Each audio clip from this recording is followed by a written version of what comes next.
বৃষ্টির মধ্যে রাবার গাছকে ট্রেপিং করলে রাবার গাছের কি কি ক্ষতি হতে পারে আজকে আলোচনা করব এই বিষয় নিয়ে। রাবার চাষ সম্পর্কিত বিষয়ে ভিডিও পেতে আমার এই অবসর বিনোদন ব্লগ ইউটিউব চ্যানেলটি সাবস্ক্রাইব করে অল নোটিফিকেশন অন করে রাখুন। আর ফেসবুক থেকে দেখে থাকলে ভিডিওটি শেয়ার করে অন্যান্য বন্ধুবান্ধবের কাছে একটু পৌঁছে দেবেন, যাহাতে করে সবার উপকারে আসে। তো আলোচনা শুরু করছি।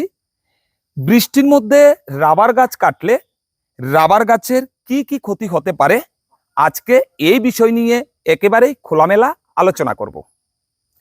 আমি যে এখানে দাঁড়িয়ে আছি, এই রাবার গাছটা কিছুক্ষণ আগে ট্রেপিং করা হয়েছে এবং এই রাবার গাছটি বৃষ্টির জলে রাবার গাছের বাকলটি ভিজে গেছে।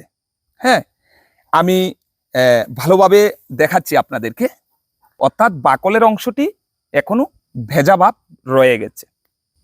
এই ভেজা অবস্থাতে রাবার গাছকে যদি আমরা ট্রেপিং করি, সেই ক্ষেত্রে রাবার গাছের কাণ্ডে থাকা বিভিন্ন ছত্রাক অতি সহজে সদ্য ট্রেপিং করা এই চ্যানেলের মধ্য দিয়ে রাবার গাছের অভ্যন্তরীণ অংশে প্রবেশ করতে পারে, যার ফলে পরবর্তী সময়ে এই রাবার গাছটি ছত্রাক দ্বারা সংক্রমিত হতে পারে।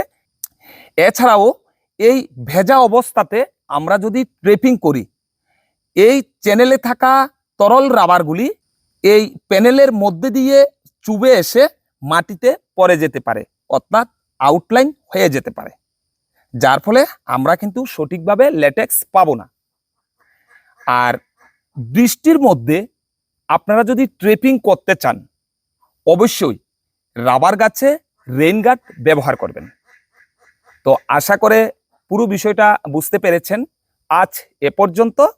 এতক্ষণ সাথে থাকার জন্য সবাইকে অনেক অনেক ধন্যবাদ।